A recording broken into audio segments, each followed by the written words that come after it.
করি সবাই খুব ভালো আছো, আমিও ভালো আছি। আবার একটি নতুন ভিডিও নিয়ে চলে এসেছি তোমাদের সঙ্গে। আজকে আমি বানাবো রুই মাছের ঝোল কাঁচা লঙ্কা দিয়ে। বন্ধুটা ভিডিওটা দেখতে থাকো, আশা করি ভালো লাগবে। তো আমি গ্যাসটা ধরিয়ে কড়াইটা বসিয়ে দিলাম।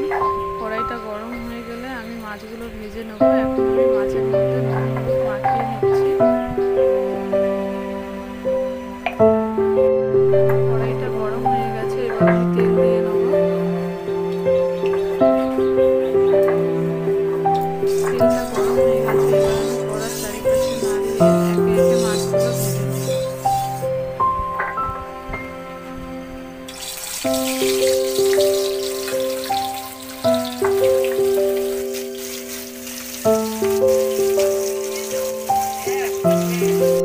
মাছটা এক পিঠ হয়ে গেছে, এবার আমি মাছগুলো উল্টিয়ে দেবো, আর এক পিঠ ভেজে নেবো।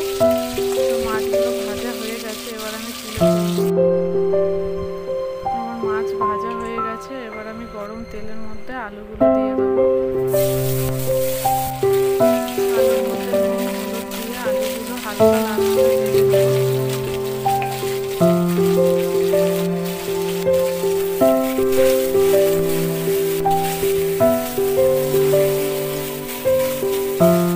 আলুটা ভাজা হতে হতে এখন আমি মাছের মশলাটা বেটে ফেলবো। এখন আমি মাছটা রান্না করার জন্য পেঁয়াজ, রসুন, কাঁচা লঙ্কা, আদা বেটে নেব।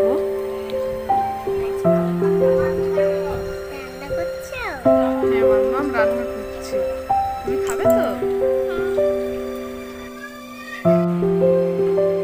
পেঁয়াজ, রসুন, কাঁচা লঙ্কা, আদা বাটা হয়ে গেছে। এখন আমি ধনে আর জিরাটাকেও বেটে নেব ভালো করে।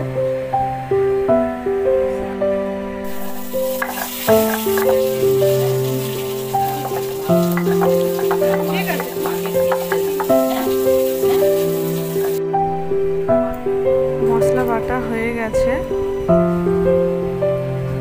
প্লেটে মশলাগুলো নামিয়ে নিচ্ছি। আলু ভাজা হয়ে গেছে, আলুটাকে নামিয়ে নেব। এবার তেলের মধ্যে আমি পেঁয়াজ কুচিটাকে ছেড়ে দেব।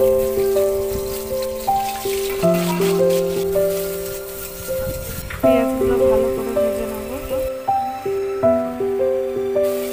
পেঁয়াজটাকে ভালো করে ভেজে নিয়েছি, নিয়ে মশলাগুলো দিয়ে দিয়েছি। এবারে আমি নুন হলুদ দিয়ে ভালো করে মশলাটাকে কষিয়ে নেব।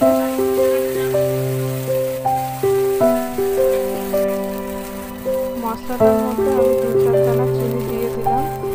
এর মধ্যে চিনি না দিলেও চলে, কারণ আমার বাড়ির লোক আবার প্রতিটা তরকারির মধ্যে চিনি খায়, তাই আমি দিলাম।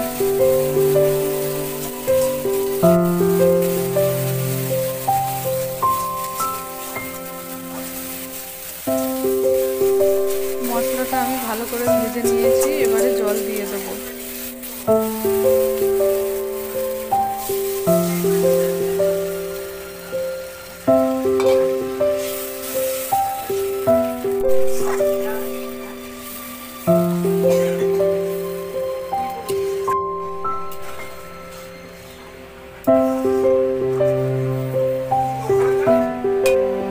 ফুটে গেছে, এবার আমি আলুগুলো দিয়ে দেবো।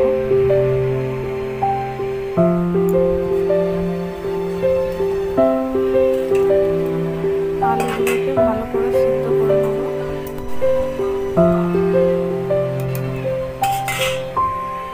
আলু সিদ্ধ হয়ে গেছে, এবার আমি ভাজা মাছগুলো দিয়ে দেবো। প্রায় হয়ে এসছে, এখন আমি মাছগুলো দিয়ে দেবো, দিয়ে 2 মিনিট ফুটিয়ে নামিয়ে ফেলবো।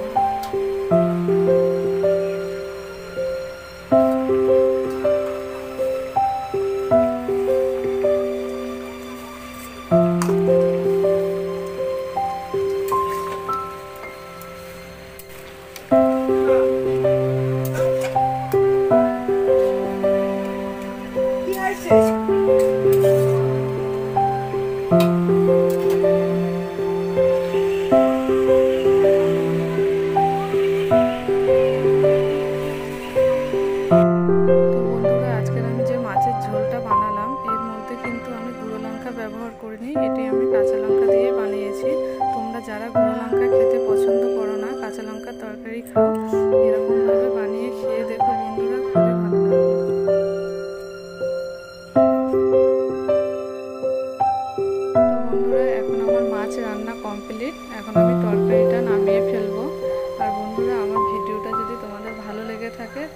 চ্যানেলটা সাবস্ক্রাইব করে আমার পাশে থেকো।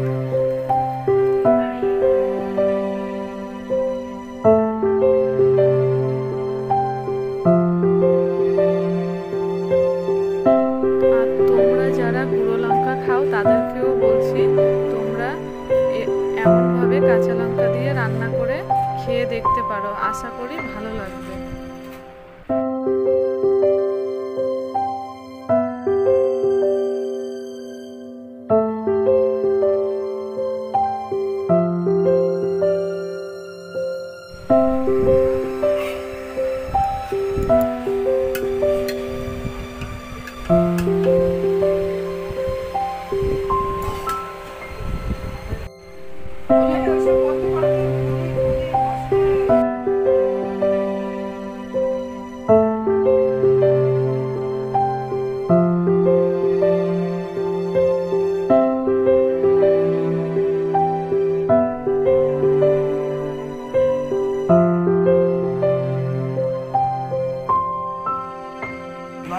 কোন গাড়িটা নিয়েছিস তুই?